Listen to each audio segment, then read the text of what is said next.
Kolse lake के बाद 1:30 वहाँ से बस में एक पास ही के गांव है सैटी, वहाँ तक आ गए थे। वहाँ पर इन्होंने 1 घंटा लगा दिया 2:30 तक।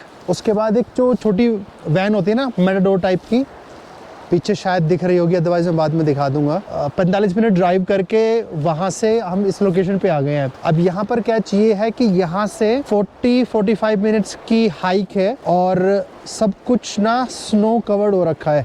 2 ऑप्शन है कि या तो आप पैदल जाओ, जो कि बहुत स्लिपरी हो सकता है और डेंजरस भी हो सकता है जैसे ये कह रहे हैं, और 2 घंटे भी नहीं दिए पूरी तरह से जाने आने में क्योंकि ये लेट चल रहे हैं 1 घंटा। और या फिर आप हॉर्स हायर कर लो यहाँ से। बाकी देखते हैं चल के कहाँ तक जा पाते हैं। अब मौसम की वजह से हो ये गया है कि ये बड़ा रिस्की हो गया, बस वाट लगेगी ऐसा लग रहा है, नहीं हो पाएगा। जिस तरह का ये रास्ता है आई डोंट थिंक कि हाइक हो पाएगी ऐसे में।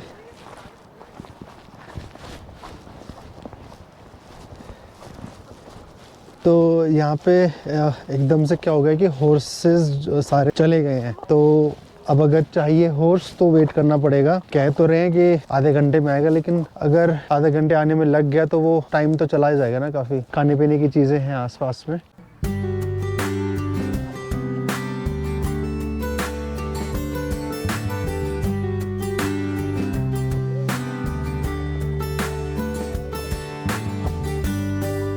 ये पीछे सारे लोग हॉर्स का वेट कर रहे हैं, तो वो जो ऊपर वाले जब आ जाएंगे नीचे तो ऊपर जा पाएंगे।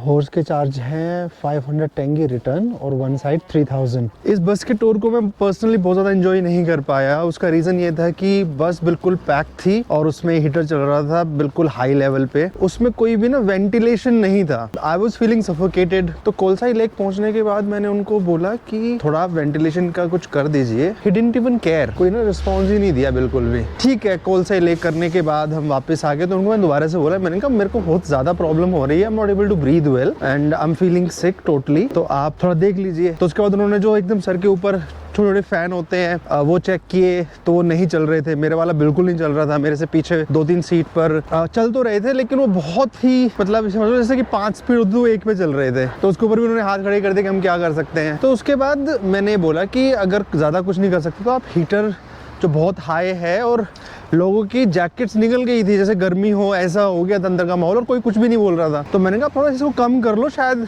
I might feel a little better. तो भी उन्होंने कुछ नहीं किया, बस चल पड़ी। तो 15 मिनट चलने के बाद एक लोकल ने कंप्लेन की कि मतलब थोड़ा सा कुछ करो। तो उन्होंने तो 1 सेकंड लगाई, वो जो बस का एक सनरूफ होता है ना, वो दोनों खोल दिए। मैंने उनको बोला, मैंने कहा देखो यार, ये फर्क होता है कि एक लोकल के बात करने से और एक बाहर वाले बंदे के बात करने से। एनीवे 15 मिनट में हम वो विलेज पहुंच गए। उसके बाद एक छोटी सी वैन होती है, उसमें ट्रांसफर किया। पूरा ऑफ रोडिंग था, तो वहाँ पर बड़ी बस नहीं जा सकती थी, तो वो लेके गए। काफी एडवेंचरस था वो। मैं ऑलरेडी इतना ज्यादा सफोकेटेड फील कर चुका था। I was feeling sick, sir में दर्द और पेट में कुछ अलग ही फीलिंग, और सांस लेने में थोड़ा सा अजीब फील हो रहा था। मतलब मेरे लिए तो वो like the place was so beautiful, but क्योंकि मेरा सर ही इतना दर्द कर रहा था तो मैं I was not able to concentrate much. फिर आते टाइम पे भी क्योंकि सर्दी बहुत हो गई थी शाम को, तो वो उनको सनरूफ भी बंद ही करने पड़े। तो उसके बाद 3-4 घंटे का सफर था, तो फिर तो बात लगनी थी। तो इस लेवल तक था कि आने के बाद जहाँ बस ने ड्रॉप किया, वहां से जो हॉस्टल है वो 1 घंटा 5 मिनट की दूरी पे था पैदल, मतलब 5 किलोमीटर के आसपास था। मैं ये इमेजिन ही नहीं कर पा रहा बस में चले जाऊँ वहाँ। और ये इनकी टैक्सी का भी सेम ही हाल है। तो I walked for an hour. अगले दिन सुबह दोपहर तक भी वो एक तरह से जो हैंगओवर होता है ना, वो नहीं गया था। मतलब इस लेवल का सफोकेशन था उसके अंदर। हो सकता है ये पर्सनली मेरे साथ दिक्कत है, मेरे को भी अभी पता चला है कि मैं इनकी बस में भी बैठ रहा हूँ, टैक्सी में भी। हालांकि ये 15-20 मिनट की होता तो इनमें ज्यादा प्रॉब्लम उस लेवल पर नहीं हो पाती, तो वो चल जाता है काम। जो मेरे को सही चीज नहीं लगी ना, कि मेरे उनको बताने के बाद भी कि मेरे को ये इशू हो रहा है, they did not even care, तो वो मेरे को थोड़ा समझ नहीं आया। अदरवाइज इट्स ओके, बाकी ठीक था, बाकी जगह ही ठीक थी। उसी वजह से फिर मैं आगे भी नहीं जा पाया। कैंडी लेक के लिए भी वेदर इतना खराब था, ठंड बहुत ज्यादा थी, वो पूरा कीचड़ था, तो हाइक आप कर ही नहीं सकते थे। बाकी इन्होंने बताया भी नहीं कि स्नो के हिसाब से आप बूट पहन कर जाओ। अदरवाइज जिस भी इंसान को ये सफोकेशन वाला इशू नहीं है, तो उसके लिए तो कोई दिक्कत नहीं है। बाकी लोगों ने एंजॉय किया, कोई इशू नहीं था। घोड़े वाला जो था कि आप घोड़ा लेकर वापस आगे जाओ, वो हमारे यहाँ तो यह होता है ना कि एक घोड़े वाला साथ चलता है, उसको एक तरह से डायरेक्ट करता है, ऑपरेट करता है। इसमें तो आप खुद लेके चले जाओ। उसमें एक जो लोकल बंदा था कजाकिस्तान का ही, उसके साथ हुआ कि घोड़े ने बीच में उसको गिरा दिया। तो मतलब किस्मत उसकी अच्छी थी कि वो वैली के साइड नहीं गिरा और वो फिर आगे गया ही नहीं। तो पर्पस सिर्फ इतना सा है कि अगर आप टिकट बुक कर रहे हैं तो ये सारी बातों का ध्यान रखें।